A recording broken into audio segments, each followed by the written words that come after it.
வாங்க சாமி. சௌக்கியம் தானே? சௌக்கியமாக இருக்கேன். சுவாமிஜி எப்படி இருக்கார்? தெய்வம் எப்படி இருக்கும்? தீட்சையாக இருக்கார். வணக்கம் சாமி. வணக்கம். சாமிஜி கொடுத்தாம் சார், சண்டியாகம் பண்ண. ரொம்ப சந்தோஷம், உட்காருங்க. வணக்கம் சுவாமி, இந்தாங்க காஃபி. லக்ஷ்மி, பூஜா எங்கே இருக்கா? வர சொல்கிறேங்க. பூஜா. சுவாமிஜி பூஜாவை பற்றி ஏதாவது விசாரிச்சாருங்களா? உங்கள் பொறுப்பில் விட்டதுக்கப்புறம் அவரை பற்றி கவலைப்படவே மாட்டார். நீங்கள் எப்படி பார்த்துப்பேன்னு அவளுக்கு தெரியாதா? உண்மையை சொல்லணும்னா வீட்டில் ஒருத்தியாவே ஐக்கியம் ஆயிட்டான். அவ்வளோ நல்ல பொண்ணு. அவள் பொண்ணா? அது ஆனாச்சே.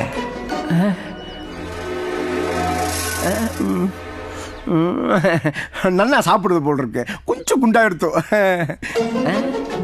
எங்களுக்கு என்னவோ வந்தப்ப எப்படி இருந்தாலும் இப்ப கூட அதே மாதிரி இருக்கான்னு தான் தோணுது.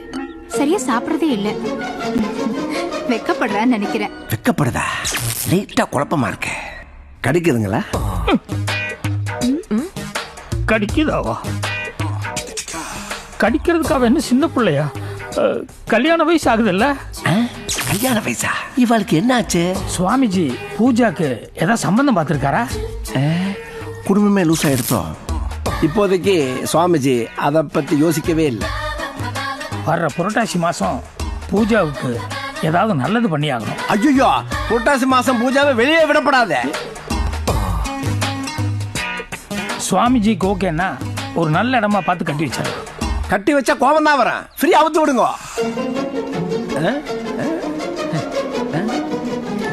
ஃப்ரீயா இருக்கட்டும். காலம் கெட்டு கிடக்கு. ரொம்ப சுதந்திரமா விட்டு நடக்க கூடாது. ஏதாவது நடந்துருச்சுன்னா என்ன நடக்கக்கூடாது நடந்துரும். அப்படின்னா உங்க ஆத்திலே ஒரு நல்ல இடமா பார்த்து கட்டி வச்சிருங்க. எந்த ஒரு முடிவு எடுக்கிறதா இருந்தாலும் நாங்க சுவாமிஜி ஒரு வார்த்தை கேட்டு தானே பண்ணி ஆகணும். பாவம், அம்மா அப்பா இல்லாத பொண்ணு வேற. கரெக்ட். அம்மா அப்பா இல்லாத பொண்ணா? இன்னும் செத்த நேரம் இங்க இருந்தேன், நான் லூஸ் ஆயிடுவேன். கிளம்புறேன். நல்லதுங்க, அப்ப நான் உத்தரவு வாங்கிக்கிறேன். சரி. இந்த பொண்ணு யாரு? யாரு?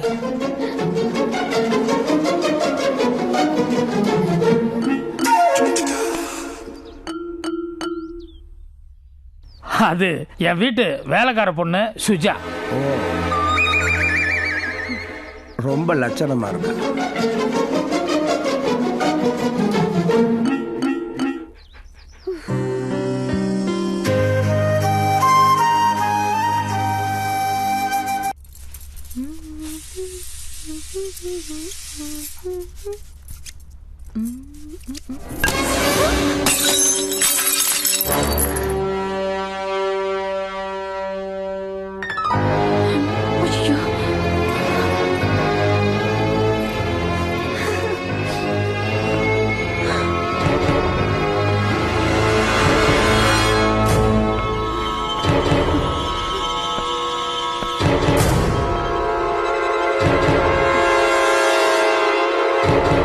என்னாச்சு? நீ இன்னும் புறப்படல? கிளம்பிட்டேனே. எல்லாரும் சைலண்டா நின்று இருக்கீங்க. சிவா, ஏன் குழந்தைகள் இன்னும் நீ ஸ்கூலுக்கு கூட்டு போல? இதோ போறேன் பெரியப்பா. சரி, வரேன்.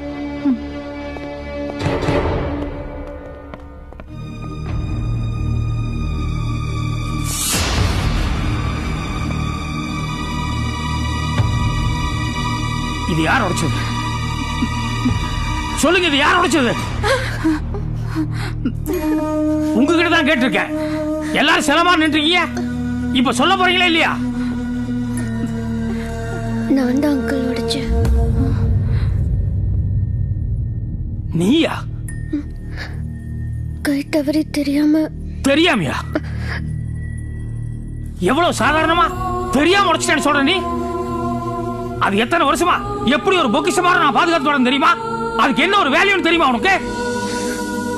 குருஜி வீட்டுல இருந்து வந்திருக்கேன்னு சொல்ற நீ. ஆனா வெளியூர் வீட்டுக்கு கெஸ்டா வந்தா எப்படி ஒரு பொறுப்பா இருக்கணும் கூட தெரியாது உனக்கு.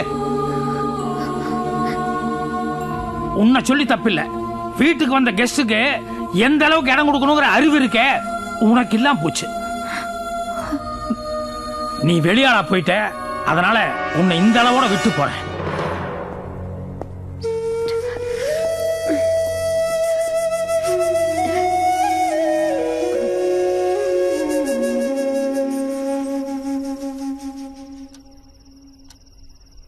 மாமா, சொல்லுமா. ஷீல்டு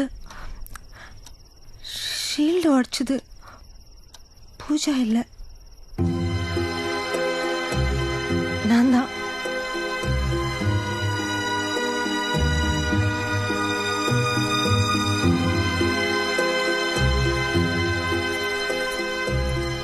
நில்லு பூஜா. சுந்தரி என்ன நடந்ததுன்னு சொன்னாப்ல. நீ ஏம்மா பழி உன் பேர்ல போட்டுக்கிட்ட? ரகு அங்கிள்னா இந்த வீட்டில் எல்லாருக்கும் எந்த அளவுக்கு மரியாதை இருக்கோ அந்த அளவுக்கு பயமும் இருக்கு. கீழே விழுந்து உடைஞ்சு போன கண்ணாடி துண்டை விட மெல்லிய மனசு இந்த வீட்டில் இருக்கிற எல்லாருக்கும். கோவத்துல நீங்க சுந்தரி ஆண்டிய ஏதாவது சொல்லிட்டீங்கன்னா அவங்க பாவம் எவ்வளவு வேதனைப்படுவாங்களோ. அதுக்கப்புறம் அதை நினைச்சு நீங்க எப்படியெல்லாம் வேதனைப்படுவீங்கன்னு எனக்கு நல்லா தெரியும் அங்கிள்.